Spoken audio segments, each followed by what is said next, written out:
This week on Inside Athletic Training, we welcome in Kevin Orloski, the Major League Assistant Athletic Trainer with the Seattle Mariners. Enjoy the show.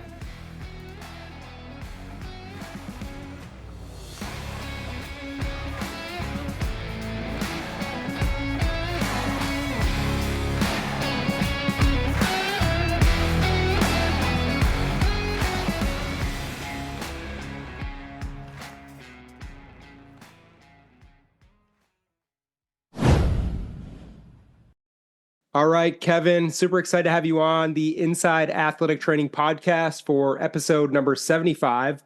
Excited to hear about your career and how you got to the place with the Mariners where you are today. Currently, you're an assistant athletic trainer with the Seattle Mariners. Just got done with another successful season up there.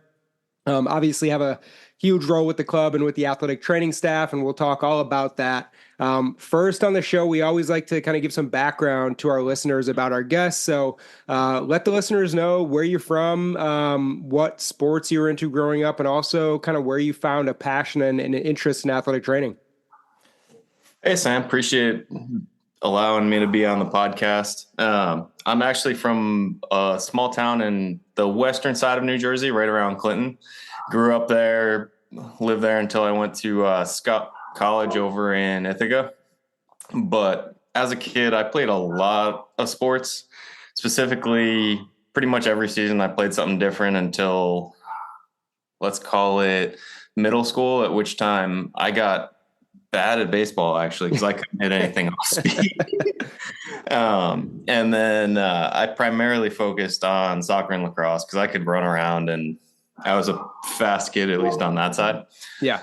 But that actually ended up getting me into athletic training because in my junior year in high school, I actually tore my ACL, ended up being in the athletic training room for a while, ended up doing PT for a good chunk of time. And it was mostly because I had a couple different surgeries. Things didn't go as planned and they weren't smooth. And that led me to the path of being like, okay, it'd be really cool to dive into this a little bit more. This is another way into sports, and I really enjoy sports. Mm-hmm. And I really want to be in sports in the future. So that took me to Ithaca College, where I majored in athletic training. And then through that, I lucked out and was able to go into pro sports. But overall, that was the big thing. And I mean, I don't know what I would have done otherwise. I had a couple different random majors picked out in college, but athletic training was the big one. Yeah, it's interesting to hear you talk about kind of the being in the training room with an injury for yourself. That's kind of how a lot of the men and women in your position across the league in baseball kind of found out that this was even like a thing people do for a job, was by getting hurt themselves and kind of having to step away from the game and spend some time in the athletic training room. And I know that's transitioning kind of to your time at the college level, like you mentioned at Ithaca College, getting to undergrad and, starting your athletic training degree and going through that process. Looking back on that now, are there anything, you wish you would have done differently at school or important lessons you took away from your time as an undergrad in athletic training? There's a ton of stuff. I wouldn't change anything necessarily because it got me to where I am now, but I made a lot of mistakes. And that was the one thing, at least at Ithaca, it wasn't necessarily that, oh, you made a mistake, let's discipline for you. It's, all right, how are you going to learn from it? Yeah. How are you going to move forward and get better through it? My mistakes obviously were less on the technical side because they did a really good job teaching, educating, putting us into situations that we could handle and then like growing those situations, if you will. But I also had a lot more soft skill sided mistakes, let's call it. And I would almost say that really helped me most in this industry, I would say. And that was even including a year after college when I would reach back out to professors, talk to them or whatnot, and ask them questions, ask for like thoughts, ideas, different recommendations going forward into my professional career. And there were some that it was great. They just called me out on things that I was doing or things that I would ask, and they would just say, that's not right. Or like, what are you thinking? Yeah. So they were very supportive all the way through. And the good thing was they taught to help people. So it never felt like I was learning to go to a test or anything like that. It was immediately, all right, how can I apply this to an athlete that comes into the training room, or an athlete that I'm taking care of outside of the training room, for that matter? Yeah.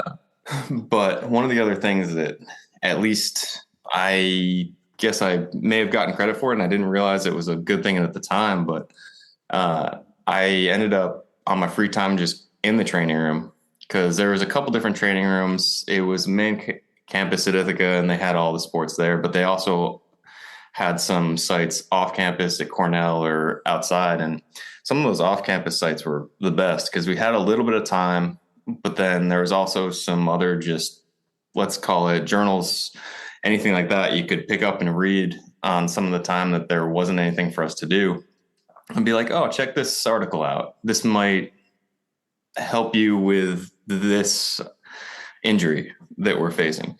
And some of that actually helped a lot more than, let's call it, in class learning, because it opened up new avenues, a couple new advanced concepts, whatever that would happen. And it really kind of opened the door for me to kind of probe a little bit further into, oh, this isn't how they taught it, but this is another step further. So how can I kind of start to incorporate that into my practice? And it also exposed me to a little bit different side of it, because since it wasn't the clinical education side, it allowed for more of a, I'll call it a professional feel of, we need to get this guy back. I actually ended up working with Cornell Wrestling, one of my clinical rotations, and they had a couple national champions, if I remember right, that year.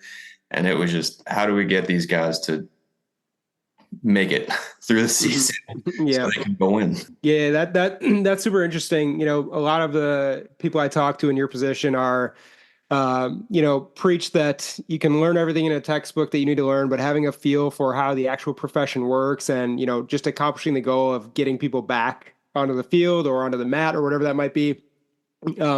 Just being able to apply what you learn is a whole nother skill set. So cool to hear you kind of echo the same statements there. I know after you finished your undergrad, just a couple of years ago, you also earned your doctorate of physical therapy from the University of St. Augustine. Talk a little bit about the process of going back to school, maybe why you decided to do that, and also what you've noticed in terms of applying that to your day-to-day with the Mariners now. Man, that was a tough decision, to say the least. Yeah. I would say I thought about it for about 2 years before I really did it. One of the reasons I ended up doing it was or two of the reasons really. One person left the Dodgers org that I was with, and then a new person came in and had actually just gone through the program and was finishing it up. So I knew that it could be done, at least on the part-time basis, which I was looking at it for, and that I could still be in baseball, continue to learn, and do the program. The main questions it was for myself, it was, how can I grow my scope of practice, and how can I better help the people that we serve on a day-to-day basis? There was like a little part of me that felt like at the time I started contemplating school that I was starting to hit the walls of like the athletic training box, if you will, so to speak. And I kind of wanted to help more. And I would say in school and even after, as I was exposed to new people in the org, a new head trainer, because Neil came on, Ron came on, like there's a lot of just different change in the first year. Mm-hmm. The year that I got accepted into school, and then the year that I started school, there's a lot of change that showed me a lot of new ways to go about things. And I definitely was not hitting the walls of the athletic training box at all. Mm-hmm. It was just in that situation and that scenario that I had previously been in. But it really helped going through school and working, because I could study stuff at night, learn, and then just immediately apply it. So it helped, whereas some of the other folks in school were working other part-time jobs and whatnot, because it was a part-time program.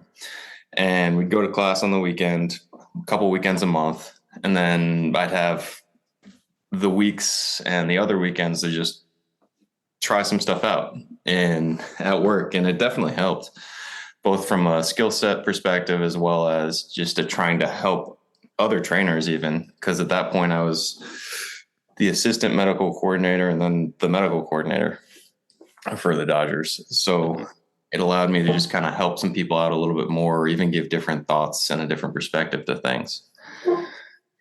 Yeah, that's cool to hear you were able to go to school, learn something, and the next day turn around and, walk into a clubhouse, professional baseball, and put it to the test. I don't think there's anything more, about applying something than that. That's really cool to hear. I want to get into a bit about your minor league career, as well. I know that's such a huge and pivotal, point in time for a lot of athletic trainers, especially a lot of our listeners getting ready to apply for potential PBATS internships and things like that. Kind of expand on the importance of your time in the minor leagues, with the Dodgers, and kind of how important it is for an athletic trainer to develop and make mistakes, at a lower scale than, with a big league club. And I can't actually thank enough for the internship that I had because I did an internship. It wasn't through PBATS, but it was through the Dodgers org. I think it ended up being through and through college. And so I can't push enough to say like, hey, the internship process was crucial because it allowed me to actually see what athletic training at a minor league level was like. And some of the things that come along with that you have no idea that are needed. But a lot of it is time, unique occurrences, or different things that happen during the time that you're in the minor leagues. So obviously in baseball, there's less injuries overall than some other sports that are more high contact.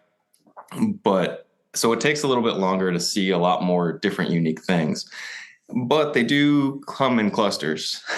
And for some things, each level is going to bring a little bit different circumstances and challenges. And I was lucky enough to at least start my internship process in high A. There was a lot of prospects there. There was a lot of big league rehabs that came through. And that was just a eye-opening experience in itself. But going from that and then doing part-time in Arizona League and then parlaying that into a full-time job in Arizona League, which are the rookie leagues for those who don't necessarily know. There's a lot of differences between that and AZL. AZL is a little bit less. There's a lot more guys that just don't know what they're getting in for because they're just up from the DR. They're just in from high school. They're just in from college. So it really is just trying to teach them how to be a professional as well as help them transition into the grind that they're going to need for the next however many years. Mm-hmm. And then each level just kind of helps you develop a little bit more of what these guys go through, what these guys have gone through in the past. And then every once in a while you get something that sneaks in that all of a sudden you don't see very much, whether that be a tib-fib fracture or someone bites off another guy's ear partially. And some of those things is just you see once in a career. And then even if you're not there, you can learn from the other guys that were there, just being like, what did you do? How did you even think to do that? And then at least be mentally prepared. So you get a mental rep, if you will. And then you know that if that situation comes around, you at least have some sort of guidelines. Sure. On how to deal with it yourself. Yeah. And within that time spent in the minor leagues, which obviously, like you said, so crucial to, first of all, just learning if you have what it takes to grind through that process. And, if you actually enjoy the work. I think a lot of our members have talked about learning that in the minor leagues, like, hey, do I actually like doing this? So, within your time with the Dodgers, I think from 2011 to 2015, about 4 years in the minor leagues there, always interesting to hear perspectives from guys about, you're kind of toiling through the minor leagues at different levels. How do you balance being patient there? Ultimately, your goal is to probably get to the big leagues. You want to show people you're capable and what you're doing is good work, but you also need to stay present. So how do you kind of balance the aspect of putting your head down and just doing the work, being the best you can be, but also trying to get noticed and maybe, showcase your skills to higher ups who are kind of in charge of promotions and stuff like that? I never really looked at it as trying to show what I can do or really like showcase my skills. It was more, what can I do each day to the best of my ability to help folks work and help them kind of move up the ladder, let's call it, in the minor leagues for the players, and also just do my job the best that I can. There's a couple like scenarios, if you would say, that I felt like probably helped me stand out, even though I didn't necessarily want them to, or at the time I felt like, oh, this is tough. Yeah. One was definitely covering one of the other affiliates for, let's call it, I think it was 3 days, just a series at that point in time. Mm-hmm. But it was with High A. I had previously been there just because of my internship, but hadn't been there since, a couple of years after down the road. And we had a couple big league rehabs going at that point in time in the game, 3 of them actually. And I want to say I walked in that day. One of them pulled the chute. In the first inning, the umpire got a concussion. And even though I was a visiting trainer, the other home trainer actually had to like go take care of one of his big league rehab guys. So I ended up taking care of that. Then another one of the big league rehabs had to get pulled in the second inning. And then I want to say later in the game, let's call it the 7th inning, 2 guys collided on our team and one of them broke his finger. So it was just like, oh, all right, I'm juggling all these things. It was just like one of those days where everything went wrong pretty much that possibly could have gone wrong for us. But you just kind of take those things as they come, and you work and you make sure everybody knows what's going on and why and what the eval is, and roll from there. And that's all you really can do. But there was that one. And then there was another situation where one of our guys, the head trainer, actually came down to AZL because we had a 40-man guy in AZ that had just been signed. And they were kind of seeing, hey, do we really want to promote him? What is this guy like? And the head trainer wanted to check out how he was too, and had a little bit of time. And we had a guy that hurt his knee somehow, and it was a weird diagnosis. And then there was another minor leaguer that was just not getting better that we were trying to treat, and we couldn't figure it out. And just, he ended up getting an MRI, having another weird diagnosis. And it was just like, what is going on here? Yeah. There's things that you don't see. And the head trainer was like, wow, all right. Yeah, I wouldn't have done anything different. Like, this is what you got. I found these couple research articles. Here you go. Check it out. Because there's three of them, and these don't happen much in baseball play.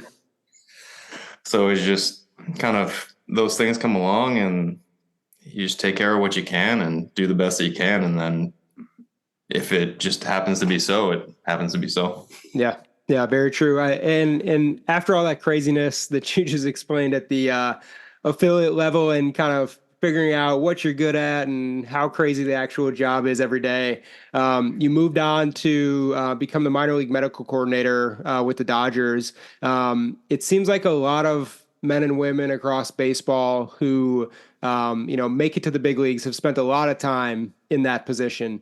Can you talk a little bit about that role and its importance to kind of your development and preparation for a big league job? It really does help because it exposes you to a lot of higher level decision making and how many people are involved in some of the decisions.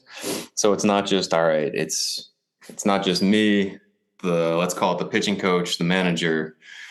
It's also the front office. It's also some other coordinators. It's also the field manager. Like, just kind of seeing everything that goes through, or everything that the decision has to go through before it's finally made, and then what other ramifications that has for other folks in terms of getting people places.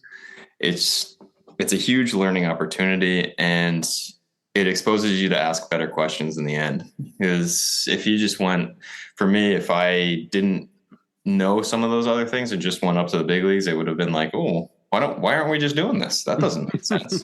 Well, there's like 10 other things you got to consider. And that includes like the player and the player's agent. So, sure. It's just a lot of things, and especially at the big leagues, it's just a lot more of a microscope. Whereas some of the things in the minor leagues where we may have messed up or the decision was good at the time, but ended up not being a great decision in the end, retrospectively, it's like, all right, how can we change and adapt and take those lessons into account so that they don't happen in the big leagues? And when it's under a microscope, it all just looks great. Mm-hmm. And it's the best for the team and the player. Yeah. Yeah, that makes total sense. I think a lot of people who are outside of the game probably underestimate the amount of people involved in decisions, whether, that's the front office or there's so many, people on staff in the athletic training department and, strength and physical therapy. There's a lot of different moving pieces. And I know you guys all work together, which is awesome to see. You talked a little bit about, just learning the game, figuring out how it works, why you do certain things, who's got to be involved in decisions, as you just mentioned.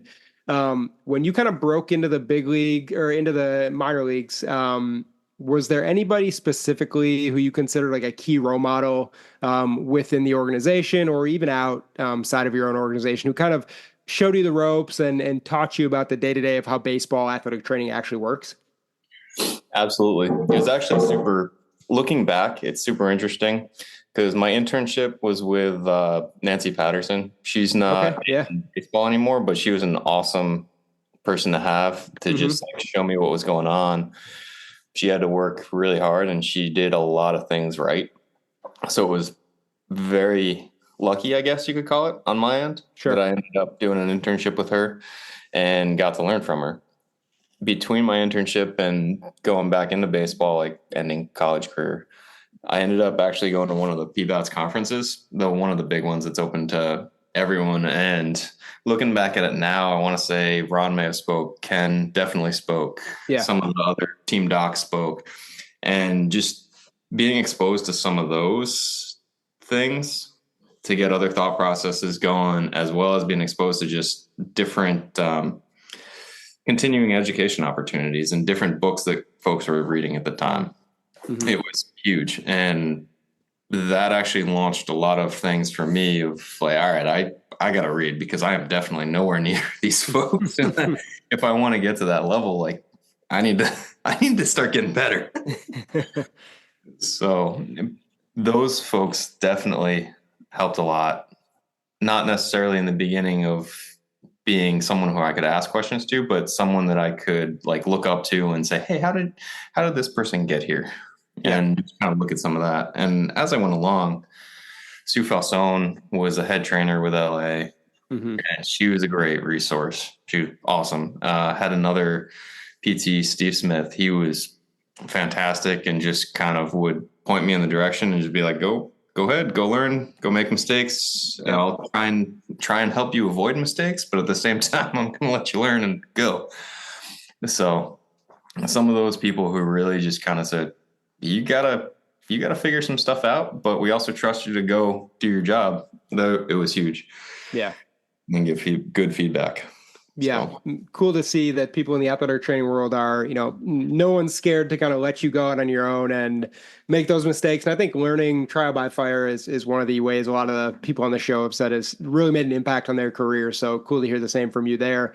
Well, Kevin, shifting gears a bit, the staff in Seattle, Kyle Torgerson, Taylor Bennett, yourself, and a few others, who we've talked to on the show previously. You guys are probably one of the youngest staffs from top to bottom in baseball today. Talk about what it's like building, this staff and this group in Seattle, a young team as well, kind of on the rise. What's it like, working with Kyle and Taylor every day and kind of being some of the young kids within the game? It's been a ton of fun because we all really enjoy what we do. It's every day brings a new challenge. And every year, like we've gone through the last 4 years now together, and it's just like every year there's something that brings along a completely different challenge that we didn't expect. And it's just kind of fun working with them and working through the problems and trying to come out better each year. And I would say it's one of the most fun like groups that I've definitely worked with ever, between Kyle and Taylor and Kaz just on a daily basis. And then everybody else that we have, it makes it enjoyable, even though it can be tough at times. Yeah, no And doubt. there's a lot of challenges to get over, especially being a younger team too, that doesn't necessarily always know, oh, this is a 162 game season. Sometimes it's like, oh yeah, nope. We'll let's help you along. Yeah, We're here to help. This is what you got to go through, or this is what you can go through. Yeah, I definitely understand that. And, the grind is 162. It's long, but working with guys you like every day is got to be a huge benefit there. Kind of piggybacking off that, a lot of our listeners are students or people looking to break into the game and one day, be in your position, and get through the minor leagues. When you and your staff in Seattle are hiring young people or interns or, people looking to break in, what do you guys think is most important to you? Is it a combination of education and hands-on experience, or is there something else you guys kind of look for in a candidate? There's definitely a education and hands-on experience component, but there's also a lot of soft skills, growth potential, and mindset that we try and ferret out. Okay. And some of that is just knowing, like, all right, you do have the skills. Can you grow more? Or even if you don't have the skills, can we help you get some of those skills? Because you seem like you're a really good potential fit. So I wouldn't necessarily say education and coursework and the hands-on experience is all encompassing. There's definitely another piece that is needed. And we definitely need to find the right people to fit in the system because we want those people to grow and move up and get to their goals, whether that be being a head athletic trainer, being in a director type level position at some point. But how can we help you develop and get to where you want to be? Yeah, that's interesting to hear you kind of talk about those soft skills. And I know a lot of times so much focus can be put on like the anatomy and learning the textbooks and things like that. But, a cultural fit, someone who gets along with the guys and, fits in well with the group is hugely important. So interesting, note for our younger listeners looking to break into the game there. I want to shift gears a bit and talk about the 2024 season. Obviously, that just wrapped up for you guys in Seattle. Unfortunately, missed out on the playoffs by just a game, but still a winning season for the club. Talk about what that means to you guys. I know, obviously, you want to be in the playoffs. It's hugely important. It's what you play for. Does being in the a playoff race late in the season change how you guys operate in the training room, or is it kind of business as usual? I want to say we all want to win and get to the playoffs from day one. Yeah. So we're all kind of keeping that goal in mind throughout the whole season. I feel like some of the other seasons that we've been through have been a little bit different than this one, actually, because normally it's been like some ebbs and flows throughout the year. But this one, it seemed like the full year was like, all right, we got to make it to the playoffs. What can we do to get to the playoffs? Yeah. And we started out really well, as most folks will probably know. And then we had hit a little bit of a rough patch for a while. And I want to say that built maybe the tension or anxiety, but it still is, for us, it's still, all right, how do we get to the playoffs? How can we help these guys on the field perform at their highest level today? Mm-hmm. And I want to say probably near the end, it got a little bit more, all right, you guys are grinding through some things. There's some people fighting through different issues. Mm-hmm. I know we're going to have to tackle this tomorrow again if you play, but at the same time, how can we get you to be able to play at your highest level today? And then we'll tackle the issue again tomorrow. Yeah. So it's how can we make a positive change to help you? And hopefully we get you a little bit better, but we're going to have to tackle this tomorrow too. And we know that. Hopefully you know that. Let's roll. Yeah, it's such a long season. Ultimately just coming up slightly short. It's got to be tough. But, like I said, Another successful winning year for you guys up there in Seattle. On a personal level for you as an athletic trainer and as a professional looking to kind of grow, was there anything that stood out for you this year personally? Do you set goals for yourself leading up to the year and take time to reflect on those? How does that process kind of work when the season ends for you? So we set goals in the beginning of the year overall, like as a group. And then obviously we all each have our individual goals. But for at least for me, as the year progressed, things obviously change, new challenges pop up. So the goals at the beginning of the year might not be the same as what they end up at the end of the year. But at the end of the year, I'll generally go back a little bit after the season has ended, after the like fresh raw emotion, if you will, of the Yeah. season has subsided. And then really that way I can look at a little bit more of those goals and be a little bit more analytical and just objective about it. And then that way it helps me either A, set goals for next year, find continuing ed for myself for the off season that'll kind of help me get back on track. Or really say, all right, this goal was accomplished and I actually was a lot better in this area than I thought. That wasn't a goal. So, okay, how can I parlay that into next year and maybe attack an area that I didn't know that was a weakness, for lack of a better term, so I can get better at it. Yeah, definitely makes sense that you guys have, organizational goals and goals as a staff, but also kind of work to educate yourself and learn on the fly. And of course, the off season continuing education is hugely important. One other part that I want to talk to you about life as a big league athletic trainer. You guys are on the road more than probably any professional that we know. So many games, so many hotels. You talked about, getting to the field and doing the best you can to keep guys healthy. Personally, what do you do, to take care of yourself when you're on the road and your main job is really taking care of other people? How do you find time for yourself, just to make sure you're operating at the highest level when you get to the park each day?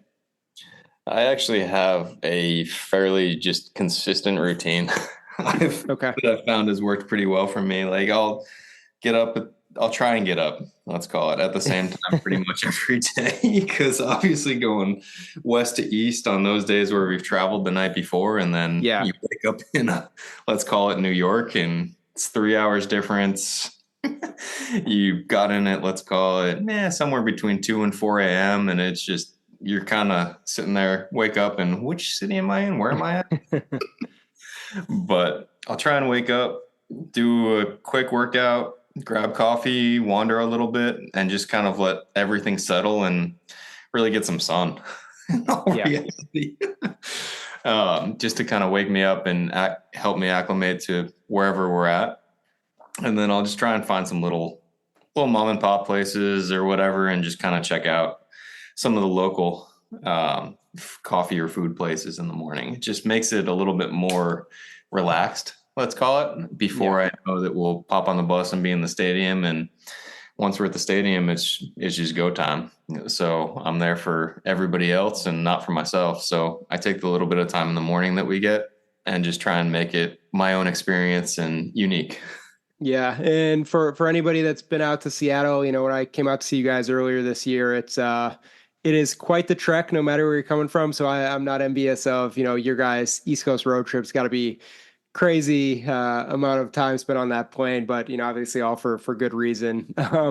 Well, Kevin, I appreciate you coming on today. It's been awesome talking to you about the season, about your career and what you've done up to this point.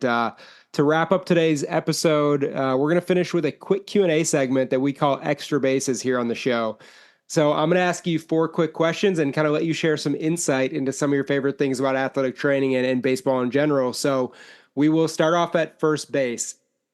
Outside of Seattle, which is an awesome place to work, what's your favorite athletic training room to work in across the big leagues? This is a tough one, but at the same time, it's pretty easy. Texas, because they have an awesome stadium. It's new, obviously. They designed that place, and it works really well. It's just super easy to use. It's good space, right next to the dugout. Makes it easily one of the better training rooms in the league for a visitor. Yeah. Yeah, I've heard that a lot. I think Texas and Atlanta have been our two most popular answers, mostly because I think they're pretty much brand new, and then a lot of the guys have mentioned proximity to all the areas you need to be is hugely important. So, kudos to Jamie Reed and the guys who developed that in Texas there. Moving on to second base, Seattle is a very very common answer for this question. It's an awesome place to catch a game. But what's your favorite big league stadium outside of Seattle to watch a game from the dugout? This was actually a little bit. There's like a personal component answer that I want to do, but then there's like the other just overall. Just because growing up I guess on the East Coast, like it was cool to see the new Met Stadium and be there, and just that atmosphere is awesome. And then coming up with LA, the crowd there and just the atmosphere is unbelievable to be a part of. But I feel like every time we've been there, it hasn't been a great outcome for us. But overall, I would have to say Oakland. Honestly, it's a weird thing to say, but the field is awesome. Mm-hmm. The spot where we set up, just because of how the dugouts are set up and how everything's set up, is almost like right next to the batter's box, and it's right next to home plate, so you can see everything that's going on really easily. And it's just the one thing I wish I had seen would just be that place packed out, because it seems like it would be unbelievable. Yeah, it's sad for everybody in the game not to be able to go there anymore. It's like you said, when it's packed, it looks absolutely crazy, and it hasn't been that way in a while. So, moving on to third base, you mentioned like what you like to do on the road before games in the mornings. Outside of the baseball aspect, you guys are still traveling a ton. What's your favorite city to visit on the road? I have two. I couldn't come up with a favorite between the two, but Baltimore and Boston, both because ease of stuff that you can walk to. Baltimore is probably a little bit of an odd one, just because if you go outside a certain area, it's not always the greatest, but I have a lot of fun there, and I always enjoy walking around the Inner Harbor, walking around and just kind of going to some of those areas that are right along the water in there. So those two are my favorite. Yeah, definitely cool historic cities there on the East Coast. Well, for the last question of the day, home plate, you've been in the big leagues now for a while, a veteran in the game, seen everything. When you broke into the big leagues, that first year, did you have a welcome to the big league moment that kind of hit you like, hey, wow, I actually made it here? The whole season was just like, there was so much of a learning curve, even though like I was prepared for it as best as I could be from a minor league side. Yeah. But there was probably two things that stood out. One was when we actually traveled back to New York and just played at the Yankees place for the first time that I had been there. Because growing up, I had a lot of family friends that were Yankees fans. We have one set of family friends that watch all 162 games for the Yankees if they can. Like, it gets a little bit excessive on my end for how much people are Yankee fans. And it's just to be there and be like, oh yeah, there's probably a bunch of people that I know that are watching this game. It was pretty cool. And then the secondary aspect was one of the trades we had in season, and it just obviously shakes up the whole clubhouse. Things change rapidly, and it's just still in the big leagues. We still got a game tonight. It doesn't matter. New guys coming in, and it goes from a guy, actually one of the trade pieces had pitched against us the prior night, and then I think pitched for us the next night, and it was just like, this is crazy. Yeah. I think from interviewing a lot of your colleagues across the league, it never gets old being up there. It's always an honor, and you guys all appreciate it, which is really cool to hear. Well, Kevin, thanks so much for joining the show today. Really appreciate your dedication to PBATs and athletic training. And I hope you enjoy some time away this offseason before another busy year next year with the Mariners. Thank you, Sam. Appreciate you and all that PBATs does for us. Thank you for listening to the Inside Athletic Training Podcast. For more information about athletic training or PBATs, visit pbats.com, pbats.com. See you next time.